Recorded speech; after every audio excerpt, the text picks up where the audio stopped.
정철진의 목돈 연구소. 돈 버는데 지름길은 없다. 특히 주식 투자로 단기간에 부자가 되려는 건 참으로 어리석다. 바로 살아있는 투자의 전설 워렌 버핏이 자신의 책 9가지의 충고에서 한 말입니다. 그렇죠. 우리가 보통 이 돈 버는데 지름길이 없다라는 거는 뭐 너무나 잘 알고 있는데 유독 이 주식 투자를 할 때면은 꼭 단기간에 승부를 보려고 한단 말이죠. 자, 근데 이게 얼마나 어려우면은 이 워렌 버핏마저 이렇게 단기 승부는 어리석다고 했겠습니까? 요즘 주위에서 뭐 초단기에 코인 대박을 쳤다 이런 이야기가 워낙 많이 나와서 멘탈이 많이 흔들리는데요. 이럴 때일수록 한 걸음씩 천천히 가보도록 하죠. 자, 5월 15일 목돈연구소 문을 열겠습니다. 매일 이 시간 저녁 8시 5분부터 9시까지 러브 FM에서 목돈연구소 함께합니다. 이 0284번님, 5월이 유난히 길게 느껴지는 건 저뿐일까요? 돈 나갈 일이 많아서 그런 건지 휴 아직 절반이네요. 그러게요. 저도 5월이 한 셋째 주, 넷째 주 된 것 같은데 이제 절반인데요. 또 우리 0284번님 날씨도 좋고요. 또 봄 아니겠습니까? 또 이런 또 밝은 쪽도 함께 보시면은 또 긴 5월도 즐길 수 있지 않을까 이렇게 봅니다. 1540님, 소장님은 주말에 보통 어떻게 시간을 보내세요?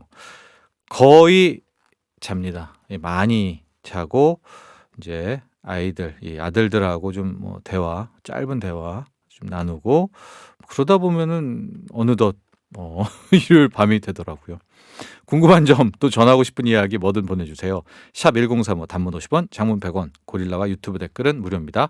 잠시 후에는 주식도 알아야 면장을 한다. 주면장 헤르메스탁 하창환 본부장과 함께 하고요. 아이돈 케어 시간 있죠. 이 부자 아빠 강용수 씨와 종잣돈 모으는 비법부터 부자 되는 습관 이야기 나눠보겠습니다.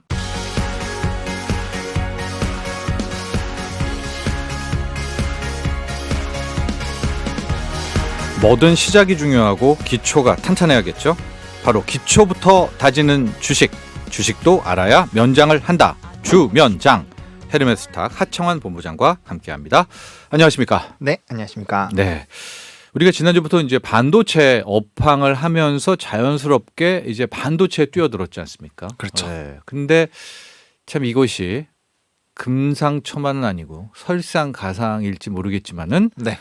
지금 반도체 이제 주가가 흔들리고 있단 말입니다. 그렇죠? 그렇죠. 예, 우리뿐만이 아니라 지금 뭐 필라델피아 반도체 지수 뭐 ETF 자체들도 좀 많이 흔들리고 있어요. 그렇습니다. 네네네. 여기에 대한 것은 이제 오늘은 안 다루겠지만은 일단은 어떻게 보십니까? 일단 큰 위험인가요?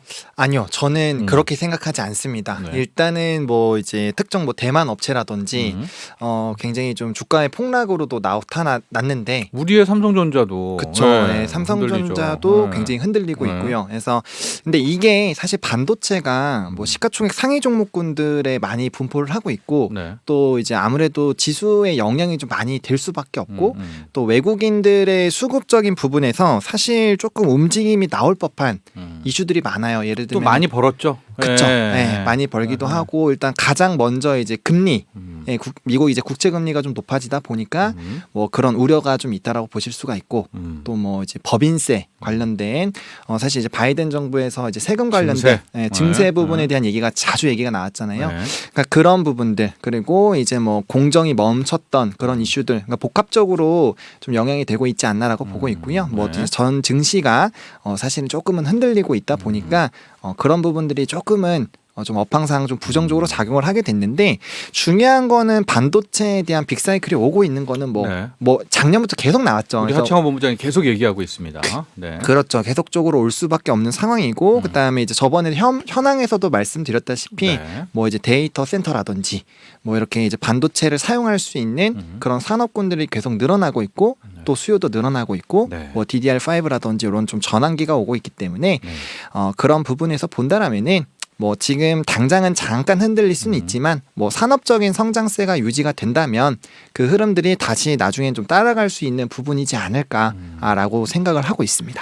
그렇습니다. 또 이 반도체 업황이 너무 좋았고 반도체 관련 주가가 참 많이 올랐죠. 예, 그러니까 이제 휴가를 떠나려는 매니저들 입장에서는 뭘 팔고 떠날까 할 때 이제 그렇죠. 반도체 좀 집중적으로 지금 매도를 한 것 같아요. 그렇죠. 예. 네, 맞습니다. 자기들 휴가 가기 전에 말이죠. 그런 영향도 이번에 수급에 있었다. 자, 그래서 지금 반도체 특히 삼성전자, 뭐 하이닉스 우리 뭐 보유하고 계신 분들이 마음이 좀 흔들리실 수가 있습니다. 근데 이때 오히려 우리가 더 차근차근 반도체를 아예 공부해 보자. 그렇죠. 좋죠? 네, 좋습니다. 그래서 오늘 좀 본격적으로 약간 어렵지만 전문적으로 들어갑니다. 바로 반도체 공정입니다. 네.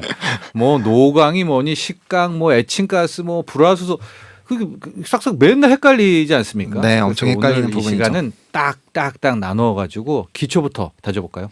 네, 좋습니다. 그래서 앞으로 좀 배우실 게 좀 많습니다. 네. 그래서 사실은 이거 들으면서 이게 이렇게 많은 공정을 통해서 진행이 되는 건가? 라고 굉장히 좀 머릿속에 물음표도 많이 생기겠지만 하나하나 차근차근 좀 따라와 보시면 좋다라고 말씀을 드리겠고요. 네. 일단은 반도체 공정은 크게 5가지가 있다라고 좀 생각을 해보시면 좋을 것 같습니다. 5단계. 그쵸. 네. 일단은 크게 5단계, 거기서 또 이제 세분화가 또 엄청나게 많이 되는데, 일단 크게 5가지를 좀 기억을 해보자. 네. 그래서 이제 웨이퍼 제조라는 게 있고요. 네. 그 다음에 회로 설계, 그 다음에 웨이퍼를 이제 가공하는 부분이 있고요. 네. 그 다음에 이제 그 작업이 끝나면 검사하고 이제 포장하는 패키징까지 네. 있다라고 보시면 될 것 같습니다. 그래서 크게 네. 5가지가 있고요. 우리가 앞으로 가장 많이 공부를 해야 될 것이고, 가장 많이 기업들을 공부할 수 있는 부분은 웨이퍼 가공 부분이에요. 그래서 이거는 이제 차근차근 설명을 드리면서 좀 얘기를 좀 진행을 일단 해볼 거고요. 네, 그 5단계 다시 한번 해보자. 그 웨이퍼라는 게 바이든 대통령도 들고 나왔었죠. 그렇죠. 기자회견 할 때. 네네네. 우리 이제 자료화면 볼 때마다 나오는 그 얇은 판, 네. 네. 네. 그거의 제조 네. 첫 번째. 그렇죠. 그 다음에 회로 설계. 네. 거기에다 설계를 또 넣어야 되지 않습니까? 그렇죠. 그리고 이제 가공을 합니다. 네. 마지막이 그런 다음에 한번 검사해주고 네. 그리고 후공정이라고 하는 포장, 이 패키징으로 끝나는 그렇죠. 5단계입니다. 그래서 이제 전공정이 이제 웨이퍼 제조부터 회로 설계, 웨이퍼 가공까지가 이제 전공정이라고 보시면 될 것 같고요. 네. 그다음에 이제 후공정이라고 아마 기사가 굉장히 많이 나올 거예요. 뭐 전공정 업체다, 뭐 네. 후공정 업체다 이런 얘기가 많이 나올 텐데 검사랑 패키징까지가 이제 후공정이다라고 이해를 해주시면 될 것 같습니다. 네, 우리 청취자분들도 잘 들어주시고요. 그 반도체 관련주인데 뭐 하는 회사예요? 뭐 그러면 이거 패키징 회사예요? 뭐 이럴 때 그렇죠, 그렇죠. 뭐 이러잖아요. 예, 그런 네, 네. 것도 오늘 이 시간 이게 들으면 다 이해가 될 겁니다. 네. 자, 시작해 볼까요?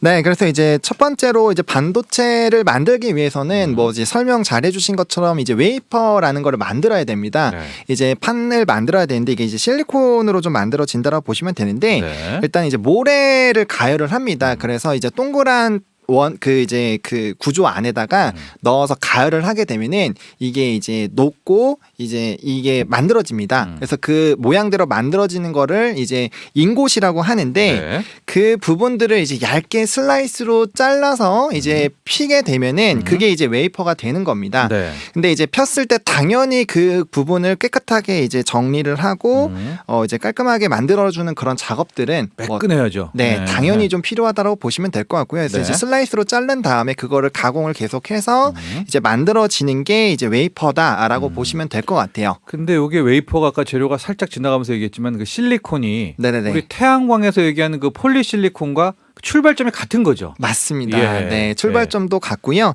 그다음에 이제 그 실리콘이라는 부분을 또 이제 집중을 해야 되는 게 우리가 뭐 소재 부분으로도 굉장히 좀 많이 퍼져 나갈 수 있고, 네. 그다음에 이제 소재 쪽으로 보게 됐을 때 사실은 또 다양한 기업들이 또 얽히고 설켜 있거든요. 그래서 그 부분을 좀 체크를 해보실 필요가 있고, 일단 모래에서 추출한다라는 거를 좀 기억을 해보시면 좋을 것 같아요. 네. 일단은 이제 가격이 또 저렴하다 보니까 그리고 습도에도 좀 강합니다. 아무래도 이제 반도체 같은 경우는 굉장히 예민하면 또 안 되잖아요. 그러다 네. 보니까 이제 그런 부분에서 약간 변동성이 생기더라도 잘 견딜 수 있는 소재로 일단 진행을 한다라고 보시면 될 것 같아요. 네, 그래서 이렇게 꽉 뭉친 인곳이 나오는 거를 이제 그렇죠. 잘라내는 거죠. 네네네. 네. 잘라가지고 이제 이 웨이퍼가 딱 만들어 나면은 이제 우리가 그림을 그리기 위한 도화지를 만들어 놨다라고 판. 생각. 네, 네. 판. 뭐 좀 이제 음식을 좋아하시는 분들 이제 피자 판을 만들어 놨다라고 보시면 될 것 같고요. 그림을 좋아하시는 분들은 이제 도화지를 그려놨다라고 네. 보시면 될 것 같습니다. 이제 피자 판을 만들거나 네. 아니면 도화지를 그렸으면은 이제 그걸 어떻게 그려야 될지 우리가 생각을 좀 해봐야겠죠. 그렇죠. 그러니까 1번 일단 웨이퍼 제조 끝난 거예요. 그렇죠. 네. 네, 네. 뭐 편안하게 생각을 해서 딱 1번이 끝났고요. 네. 이제 설계를 해야겠죠. 어떻게 할지. 네.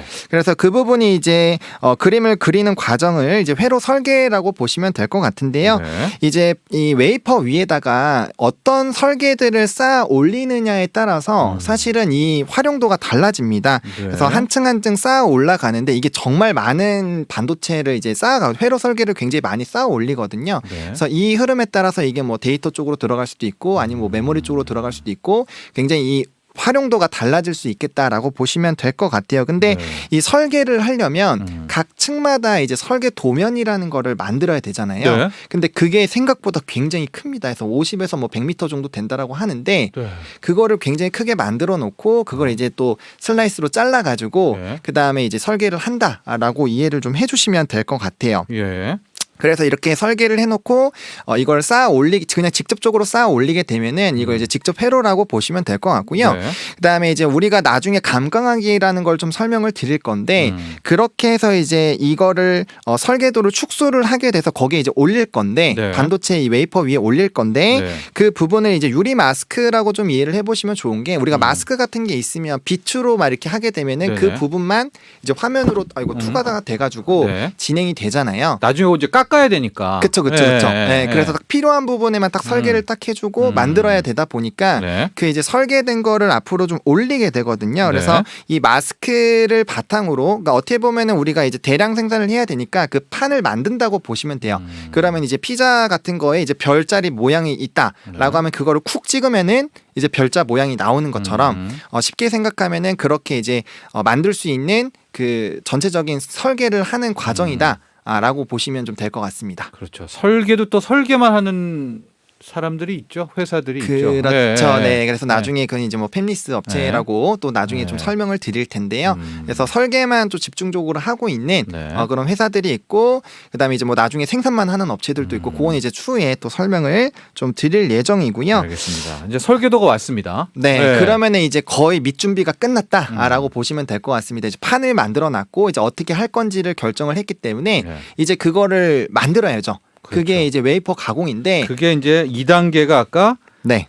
회로 설계였고요. 그렇죠. 3단계가 바로 웨이퍼 가공. 이제 이게 우리 삼성전자가 지금 하고 있는 거지 아닙니까? 하이닉스도 그렇고요. 그렇죠. 네. 네. 메모리 반도체에서는. 네, 이게 이제 거의 끝판왕인데 요거를 다 이해를 하시면 네. 이제 이게 그래서 이런 회사구나. 이건 식각 회사구나. 이건 뭐 노광 회사구나. 뭐 이런 것들을 이제 이해를 하시게 될 텐데 네. 일단 웨이퍼 공정은 좀 어렵습니다. 그래서 굉장히 좀 오랜 기간이 걸린다라고 보시면 될 것 같고요. 네. 일단 이 과정은 한 달에서 뭐 길게는 2달까지도 걸린다고 합니다. 그래서 반도체가 만드는데 이렇게 오래 걸리나 네. 싶을 정도인데 이 공정이 굉장히 많아요. 일단은 뭐 간단하게 설명을 드리면 이제 산화를 하고 그다음에 노광이라고 해서 이제 네. 포토 공정, 노광 공정이라는 게 있고 그다음 식각을 하고 세정하고 연마를 한 다음에 네. 이제 뭐 방막을 증착을 할 수도 있고요. 아니면 그걸 바로 이온을 주입을 해서 이제 실제로 반도체로서의 이제 성질을 갖게끔 하는 그런 작업이 들어갈 수도 있고요. 네. 이제 그걸 안 하고 이제 방막을 먼저 하면 또 방막을 올리고 또 이제 설계하고 또 세정을 하고 네. 산화하는 그런 과정들이 반복적으로 좀 나올 수 있다라고 일단 이해를 해주시면 되는데 네. 각각의 부분들 또 설명을 또 드려야겠죠. 그렇죠. 이제 아주 네. 단순히 이제 계속 반복이 되지만 1단계로 이제 산화를 시키고 그렇죠. 그다음에 이제 설계도를 입히는 노광 작업까지 일단 가볼까요? 네네네. 그래서 일단 산화는 웨이퍼에 이제 웨이퍼를 만들어 놓으면은 거기도 이제 우리가 뭐 철이나 이런 것들도 이 공기 중에 닿으면 산화가 네. 되는 것처럼 맞아요. 웨이퍼도 마찬가지입니다. 네. 그래서 일단은 산화를 시켜서 가열을 하면은 이 얇은 막이 생깁니다. 그래서 그 과정을 먼저 좀 진행을 한다라고 보시면 돼요. 돼요. 그래서 네. 높은 온도로 좀 작용을 해서 일단은 산화막을 일단 만든 그런 상황에서 네. 이제 아까 말씀드린 감광액이라는 걸 발라요. 네. 이게 마스크에서 이제 빛을 쏴가지고 이거 모양을 만들기 때문에 그거에 반응하는 물질이 이제 감각액이라고 보시면 됩니다. 네. 그래서 그거를 일단은 도포를 해서 그려놓고요. 그 다음에 이제 빛을 쏘는 작업을 통해서 이제 노광 장비를 통해서 네. 이 반복적인 그런 빛을 쏘는 그런 흐름들로서 이제 이 설계를 이제 진행을 한다라고 네. 보시면 될 것 같습니다. 이 노광은 장비가 네. 그러니까 소위 말하는 이제 설계를 거기에 막 그 빛을 쏴가지고 이제 그 설계도를 그리는 거 아니겠습니까? 그 판에? 그렇죠. 네, 맞습니다. 그 장비를 또 만드는 회사가 따로 있죠. 있죠. 네. 네, 있습니다. 네. 그래서 뭐 이 그런 장비 회사들도 네. 사실은 이제 다음번 이제 반도체 시장을 한 번 더 할 때 그때 이제 뭐 이런 기업들도 간단하게 좀 설명을 좀 그렇습니다. 드려보도록 하겠습니다. 예. 굉장히 많은 기업들이 있다 보니까 네. 그래서 이 흐름을 알게 되면은 전공종에서도 이런 기업들을 좀 먼저 보고 근데 이게 잘 되면 당연히 후공종 쪽으로 넘어갈 거니까 후공종으로 넘어가야지는 또 투자 전략도 세울 수가 있거든요. 맞습니다. 그래서 이 흐름을 알아가는 게 굉장히 좀 중요하겠다라고 말씀을 드리겠고 그래서 우리 청취자분들도 얘기하다가 반도체 장비 업체야, 반도체 장비주야, 막 그럴 때 그 장비는요, 이거 그쵸. 노광하는 거, 네네네, 깎는 맞아요. 거, 이 기계만 만드는 회사들이 있습니다. 뭐 램 리서치, 뭐 ASM, 네, 그렇죠. 여기가 또 갑이에요. 그러니까 예, 우리 삼성전자 하이닉스 또 그 장비 사와야 되고 막 그쵸. 그런 거였죠. 네, 그래서 맞습니다. 미국이 그런 거 뭐 안 팔겠다 중국한테. 그렇죠. 네, 압박을 충분히 할 수도 있고. 그게 이제 장비인데 네. 일단은 이제 노광으로 다시 가고요. 네, 그래서 좋고. 네, 빛을 이제 해서 반복적으로 이제 촬영을 해서 이제 그 설계를 좀 그려 나간다라고 보시면 될 것 같고요. 네.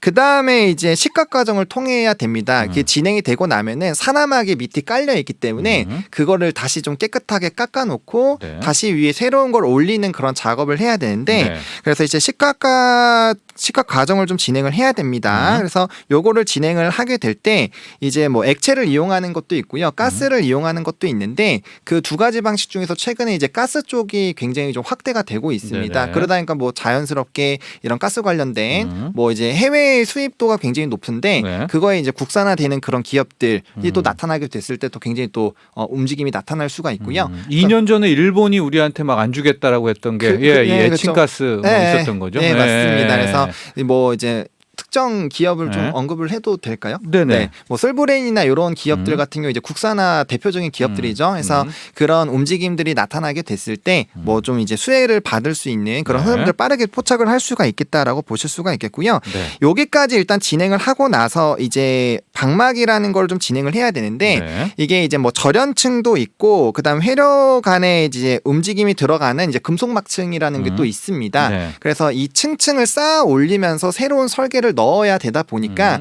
이 식각과 방막 이거를 새로 이 마감을 지어놓고 이제 새롭게 쌓는 네. 그 작업이 들어가는 과정 중에 하나다라고 보시면 될 것 같아요. 그리고 모르게 증착이라는 표현 많이 쓰잖아요. 그쵸? 그렇죠. 네, 그게 네. 이제 뭐 방막이랑 네. 같은 의미라고 보시면 그걸 이제 됩니다. 한번 네. 탁 눌러가지고 하나 네. 쌓고 네. 네, 계속 쌓는 이 그쵸. 방막 증착 과정인 네네네. 그 다음에 거친다. 네, 그래서 이제 증착하는 방법이 또 두 가지가 있는데 네. 그 증착을 하는 거 물리적으로 아까 눌러주시는 게 이제 물리적 기상 증착 방법이라는 게 있고요. 그다음 네. 가스로 또 하는 화학적인 또 이제 증착 방법이 있습니다. 그래서 요것도 조금 이제 다양하게 있고 이 관련된 기업들도 또 여러 개 있다라고 보시면 될 것 같고요. 네. 그래서 여기에서 일단 증착이 다 끝났다라고 하는데 이제 실리콘으로 되어 있다 보니까 네. 아까 앞서 설명드린 것처럼 아직까지는 반도체적인 그런 성질을 갖기가 어렵습니다. 그렇죠. 그렇기 때문에 네. 이제 그 부분에서 흐를 수 있게끔 이제 이온을 주입을 하는 과정이 들어가고요. 예. 만약에 이제 설계에 따라서 사실 이제 이런 증착이나 방막 과정을 굉장히 많이 거쳐야 될 수가 있기 때문에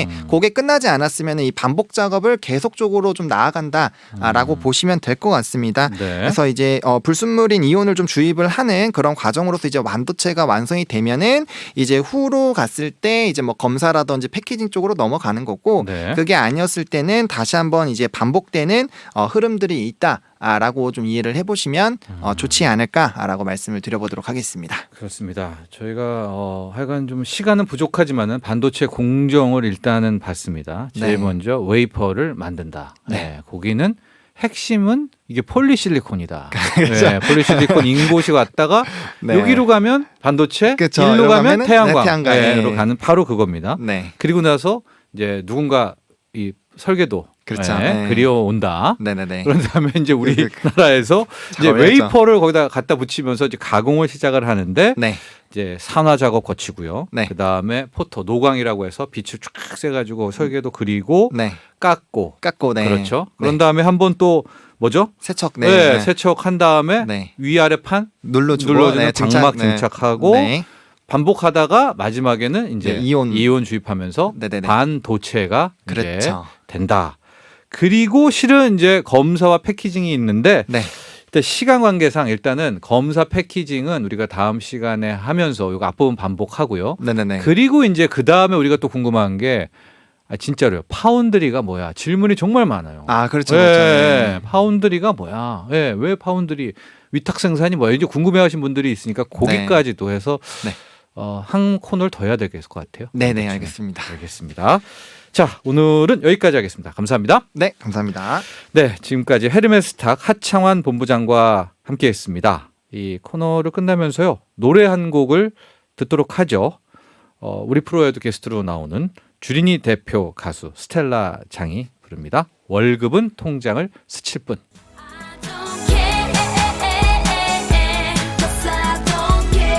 부자들의 돈 버는 습관, 돈을 다루는 능력, 자산 관리를 위한 꿀팁까지 내 돈은 내가 케어한다. I don't care.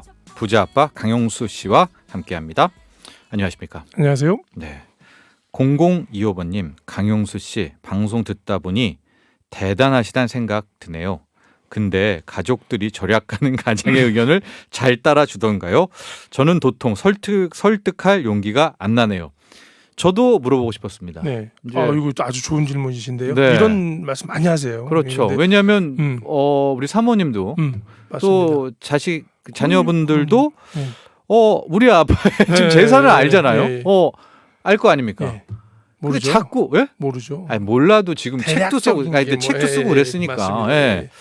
근데 음. 지금까지 말씀하신 거대로만 하시면 안 통할 것 같은데. 그러니까 초반에 혼자 하시는 거 이제 아니에요? 예? 이분 예, 네. 이 사연의 이분은 이제 절약을 하시고 싶은데 이분 하고 싶은 거예요. 네, 하시고 싶은데 이게 설득이 도저히 안 된다는 거잖아요. 네. 설득을 하시면 안 돼요. 절대 설득하시려고 하시지 말고요. 네. 본인이 먼저 실천하세요. 본인만 해요? 본인만 하다 보면 처음에는 이 양반 이상한 짓 하네 이러다가 그러다가 이제 아내가 이제 물어볼 때까지 네. 절대 말하지 말고 실천하시면 돼요. 그러면 아내가 물어볼 거예요. 당신 무슨 일 있어? 왜 이래 자꾸? 왜 이렇게 아껴? 이런 행동을 해? 어. 왜 이런 모습으로 바뀌었어? 왜 안 네. 하던 독서를 하고 앉았고? 막 이런 식으로 물어볼 거란 말이에요. 그때 얘기하시면 된다는 거예요. 나 이래서 실천하고 있는데 당신은 안 해도 돼. 나만 먼저 해볼 거야. 그러면 자연스럽게 따라와줘요. 그럼 이제 안 공감대가 하면 어떻게 해요, 형성되는 거죠. 예? 너네들은 안 해도 된단다. 아빠만 할게. 그럼 내 아빠 이러면 어떻게 해요? 설마 가족인데 그렇게 네? 하겠어요. 이제 같이 그러면서 네. 같이 해나가는 남편이 변화된 모습을 보고 아버지의 변화한 모습을 보면 그들도 신이 날 거예요. 우리가 이제 발전하는 방향 쪽으로 가고 있구나. 네. 아버지가 변해서 맨날 술 먹고 늦게 들어오시는 아버지가 일찍 오셔가지고 절약하시고 독서하시고 이런 모습을 보면 가계부 딱 쓰고 그러면은 변합니다. 다들. 그리고 행복해지실 거예요. 그 가정은. 우리 강용수 네. 대표의 이제 가족분들도 함께 지금 투게더 하고 있는 거죠. 그렇죠. 투게더로 지금 네. 유지하고 하고 있다. 0025번님 우선은 우리 강용수 대표는 본인이 일단은 하라. 네.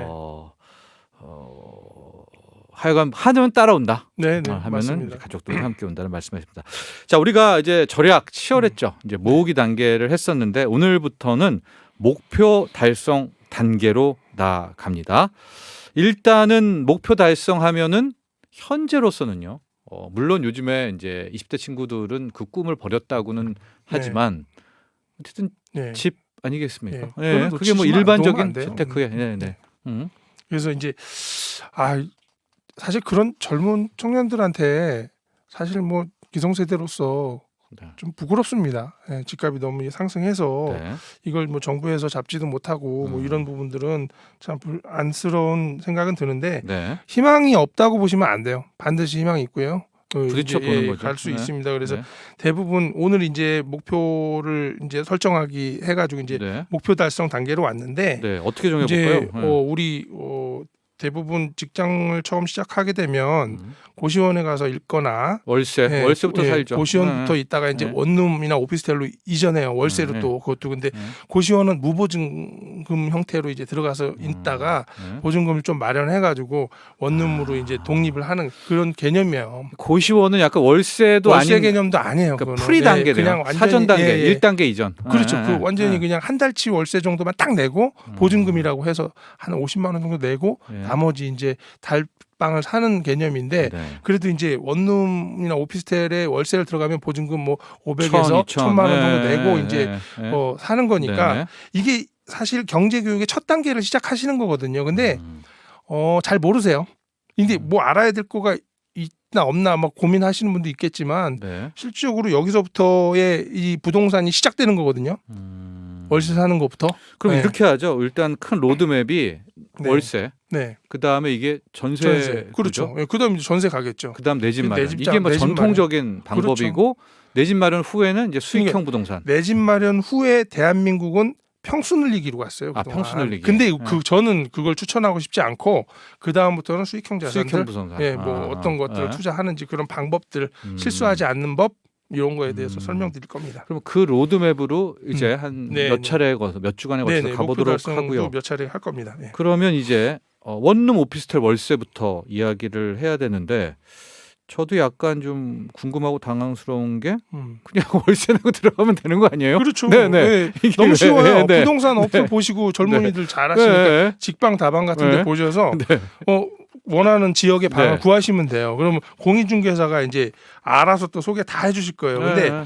우리가 젊은 세대들이 이제 원룸이나 오피스텔을 좋아하는 이유가 예. 거기에는 냉장고, TV, 에어컨 뭐 다 제공되거든요. 예. 거의 대부분 매트리스 정도만 없을 정도로 네. 다 제공돼요. 아, 그래서 세탁기도 있더라고요. 네, 가방만 가지고 들어가면 네. 요즘에는 스타일러까지도 있는 경우도 네. 있어서 가방만 가지고 들어가면 바로 오늘부터 쓸 수 있을 정도의 컨디션으로 준비가 돼 있거든요. 근데 단점이 월세가 비싸요. 우리가 빌라를 얻어서 네. 들어가는 가격보다 오피스텔이나 원룸 들어가는 게 이 시설을 주는 대가로 네. 요금이 더 비싼 거죠. 그런데도 우리 젊은 층들은 이걸 선호하고 있고 네. 사실 그게 또 합리적일 수도 있어요. 왜냐하면 그걸 또 일일이 다 이사 다니면서 사고 옮겨 다닐 수 없거든요. 그렇죠. 또 이사 예, 비용도 예. 있고 오래 빠질 사시는 때. 게 아니고 직장 맞아요. 때문에 와 계신 거기 때문에 네. 직장을 그만두면 가시거든요. 네, 그런 부분이 있습니다. 그래가지고 들어가면은 되지 않습니까? 네. 근데 오늘의 그러면 주제는 어. 이 원룸을 뭘 좀 예, 뭐 예. 월세 깎기 이런 건가요? 아니 아니면 그런 게 아니고 이제 예. 처음 시작했는데 원룸을 이제 잘 고르셔야 돼요. 물론 지역은 본인이 알아서 고르실 네, 건데 네, 이런 주택을 한 번도 골라보신 경험이 없으시기 때문에 네, 대부분 네. 이런 분들은 네. 그래서 어떤 원룸이 좋은 거야라는 걸 잘 모르세요. 그냥 새 거면 좋은가 보다 이렇게 생각하실 경우가 많을 거란 말이에요. 그래서 저도 그렇게 알고 예. 있습니다. 원룸을 네. 보실 때 물론 새 걸수록 새 건 비싸겠죠. 네. 그러니까 이제 좋고. 자기 돈에 맞추겠는데 네, 네, 구분을 줄 수 있는 게 네. 분리형이냐 오픈형인가를 한번 보셔야 돼요. 아, 무슨 말인지 모르시죠? 네. 안 살아보셨으니까 모른단 말이에요. 예. 어떤 거냐면은 예. 주방이라고 돼 있는 원룸이니까 다 하나에 모든 게 다 있는데 네. 주방하고 방 사이에 경계문이 하나 있으면 예. 그거는 분리형이고 그다음에 그것조차도 없으면 오픈형이에요. 이게 남자분들은 거의 집에서 취사를 안 하세요. 예. 그래서 오픈형이든 분리형이든 난 아무 상관없어 이러는 경우들이 많은데 네. 여성분들은 간혹 취사도 하시고 음식도 만들어 드신단 말이에요. 그러면 자기 옷에 음식 냄새가 확 배버리거든요. 방이 이제 하나니까. 네, 예. 그래서 이제 분리형을 무조건 찾으세요. 그래서 네. 분리형을 얻으시는 게 좋으시다 이렇게 말씀드리는 거예요. 자바라라고 해서 요즘에 뭐 만들어서 예. 치기도 하고 막 근데 그런 게 그러잖아요. 이제 너무 불편하니까 아예 그렇게 돼 있는 게 좋고 예. 그리고 한 가지 더 팁을 드리자면 한쪽 면에 창이 있거든요. 근데 그쪽 면에 이 발코니 공간이 조금 있으시면은 예. 좋아요. 곰팡이도 안 생기고 결로도 결로. 막아줄 수도 있고 예. 추위도 좀 차단할 수도 있으니까 두 가지 정도 분리형이면 좋을 거고 네. 발코니까지 있으면 아주 최상의 집이다.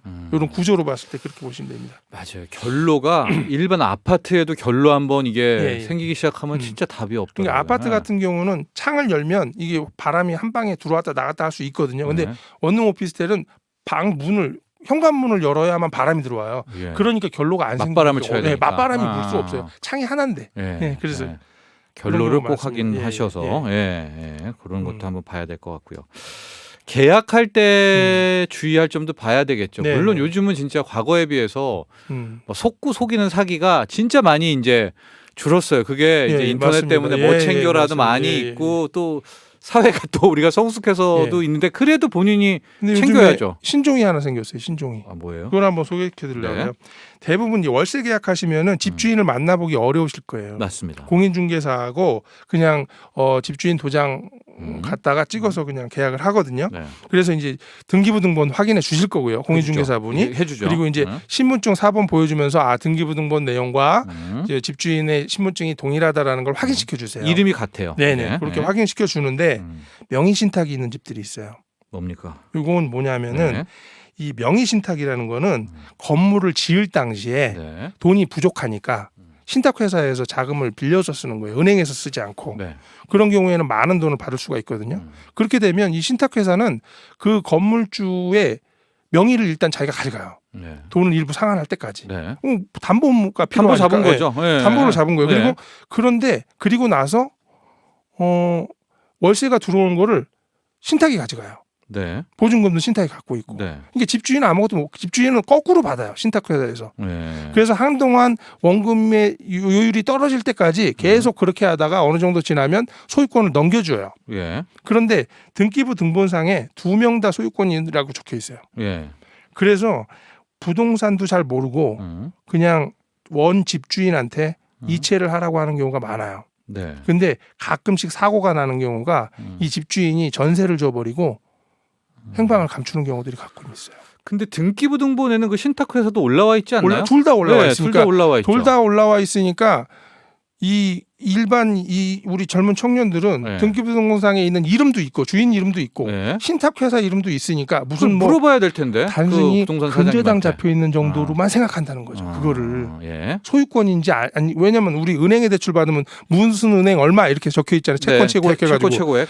그거처럼 보는 거예요. 그냥 그리고 부동산도 알면서 그랬는지 몰라서 그랬는지 그렇게 그냥 유도해서 계약을 쓰는 경우가 많아요. 네. 지금 저희 지역에서도 그런 경우가 있어서 문제가 돼갖고 지금 막 소송이 있는 경우가 있어요. 네. 그러니까 이런 게 신종 사기들이니까 사기라기보다도 의도하고 할 수 있으면 얼마든지 할 수 있다. 예. 그냥 세입자는 그런 부분들은 가급적 조심하시고 예. 근데 이런 것들을 부모님도 잘 몰라요.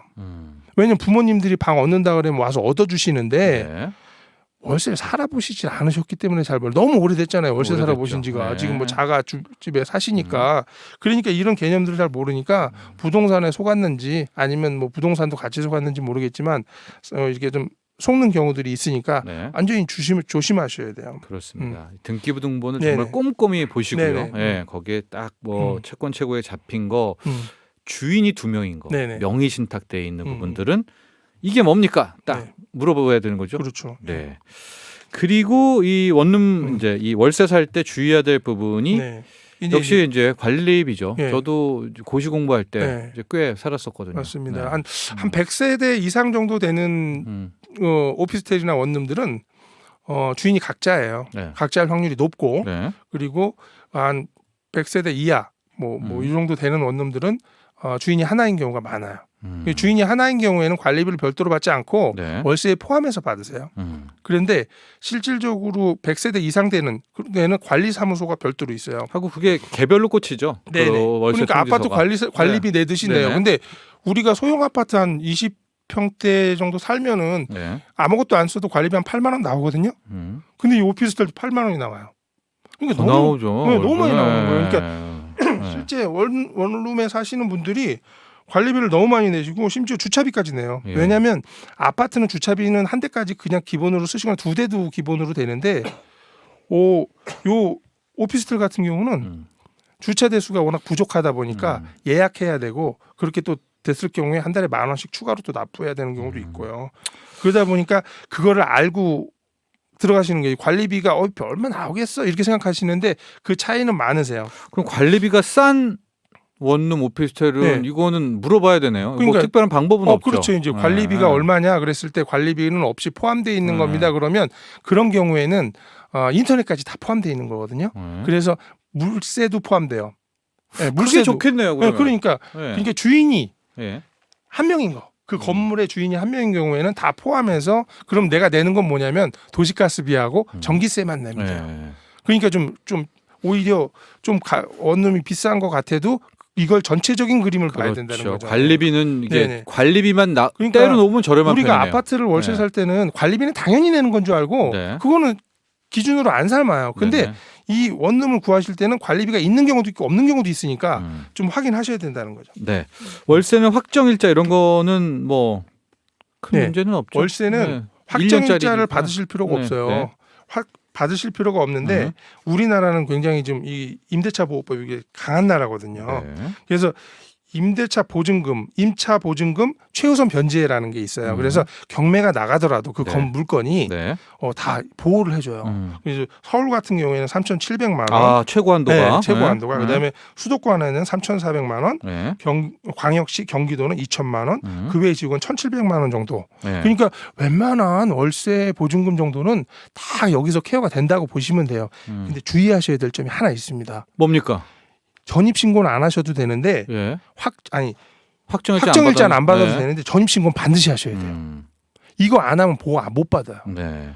그런데 요즘에는 전입 신고도 인터넷으로 가능하거든요. 네. 그러니까 그냥 뭐 요즘 젊은 세대 너무 잘하시잖아요. 그러니까 네. 잠깐 하셔도 돼요. 그러면 그쪽에서 동사무소에 승인만 해주면 바로 되거든요. 네. 그러니까 그렇게 좀 보시면 되고 올해 6월 1일부터는 전월세 신고제가 이제 시작이 맞습니다. 되잖아요. 임대차 예. 3법의 마지막 예. 완성이죠. 그래서 전월세 신고제.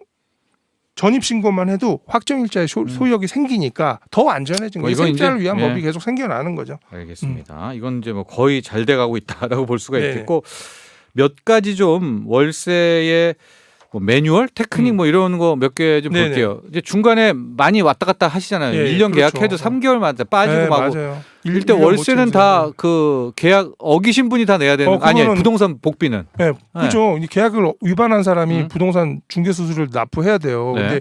근데 대부분 이 원룸 오피스텔 사시는 분들이 만기를 못 채우세요. 이직하시면 가시거든요. 네. 그러니까 이게 그런 경우가 많은데 그때 비는 월세 내야 됩니까? 내야죠.